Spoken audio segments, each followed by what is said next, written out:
ये कहानी है सच्चाई मौत की। एक परिवार में 3 लोग रहते थे, पति, पत्नी और एक जवान लड़का।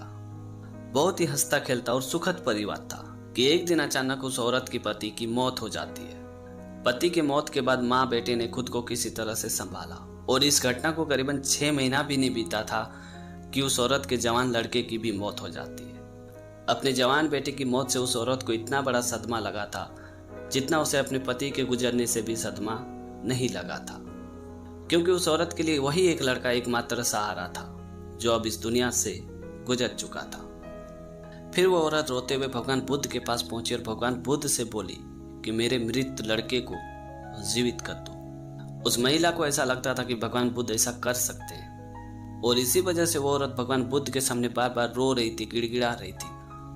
भगवान बुद्ध ने उस औरत की बात सुनने के बाद थोड़ी देर सोचने लगे और उस औरत से बोले कि ठीक है, मैं तुम्हारी लड़की को जीवित कर दूंगा, लेकिन एक शर्त पर। तुम्हें ऐसे घर से एक मुट्ठी सरसों का दाना लाना है जिसके घर में पहले कभी मृत्यु ना हो, जिन लोगों ने कभी मृत्यु का शौक न बनाया हो। भगवान बुद्ध की बात सुनने के बाद वो औरत मन ही मन सोचने लगी कि ये तो बहुत ही सरल काम है, मैं ऐसा कर सकती हूँ, फिर तो मेरा लड़का जीवित हो जाएगा। उसके बाद वो औरत गांव के सभी घरों में गई और कहने लगी कि अगर आपके घर में पहले किसी की मृत्यु ना हुई हो तो आप मुझे एक मुट्ठी सरसों दे दीजिए। उस औरत की बात सुनने के बाद सभी गांव के लोगों ने कहा कि हमारे घर में तो पहले मृत्यु हुई है, भले बच्चे की हुई हो, बड़े की हुई हो, जवान की हुई हो, औरत की हुई हो, भले किसी की आयु से पहले हुई हो या बाद में हुई हो या कोई दुर्घटना से हुई हो, पर मृत्यु तो हमारे घर में हुई है।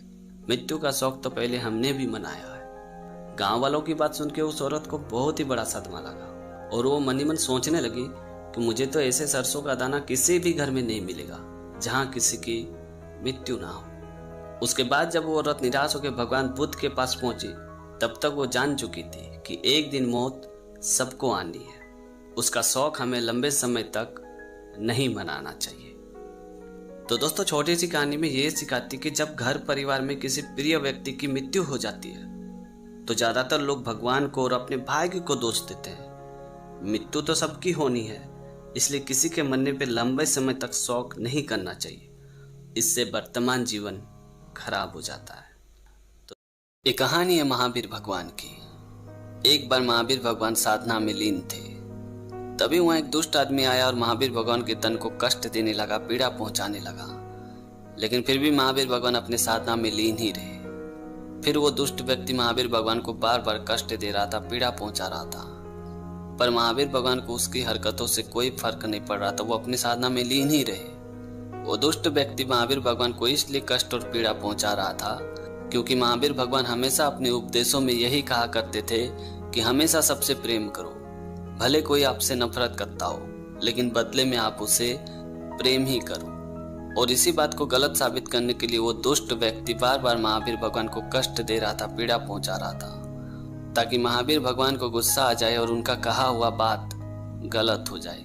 और इसी वजह से वो दुष्ट आदमी बार बार महावीर भगवान को कष्ट दे रहा था, पीड़ा पहुंचा रहा था। उसके लाख कोशिश करने के बावजूद भी जब महावीर भगवान के ऊपर कोई असर नहीं पड़ा तो उसने एक लकड़ी का टुकड़ा उठाया और महावीर भगवान के कान में खुदेड़ दिया, जिस वजह से महावीर भगवान के कान से खून बहने लगा। फिर भी महावीर भगवान शांत ही रहे, वो चुपचाप अपने साधना में लीन ही रहे। ये देख के उस आदमी को बहुत ही ज्यादा गुस्सा आ गया और उसने गुस्सा करते हुए महावीर भगवान के दूसरे कान में भी लकड़ी से खुदेड़ दिया, जिस वजह से महावीर भगवान के दूसरे कान से भी खून बहने लगा। तभी उस दुष्ट आदमी ने देखा कि महावीर भगवान की आंखों से झरझर आंसू बह रहा था। फिर उसने महावीर भगवान से पूछा कि मैं तुम्हारे तन को इतना कष्ट दे रहा हूँ, पीड़ा पहुंचा रहा हूँ, तुम्हारी आंखों से आंसू बह रही है, क्या तुम्हें जरा सा भी गुस्सा नहीं आ रहा है? तभी महावीर भगवान ने मुस्कुराते हुए उस दुष्ट आदमी से कहा कि तन की पीड़ा क्या है ये तो मुझे नहीं पता, मुझे तो बस इतना पता है कि तुम जो ये पाप कर रहे हो, उस पाप की तुम्हें इतनी भयानक सजा मिलने वाली है, उस सजा को सोच सोच के मेरी आंखों से आंसू बह रही है। ये बात सुनते वो दुष्ट आदमी महावीर भगवान के चरणों में गिर पड़ा और कहने लगा कि वाकई में आप प्रेम के प्रतीक हो। तो दोस्तों, छोटी सी कहानी में ये सिखाती है कि हमेशा सबसे प्रेम करो, भले कोई आपसे नफरत करता हो, पर बदले में आप उसे प्रेम ही करो।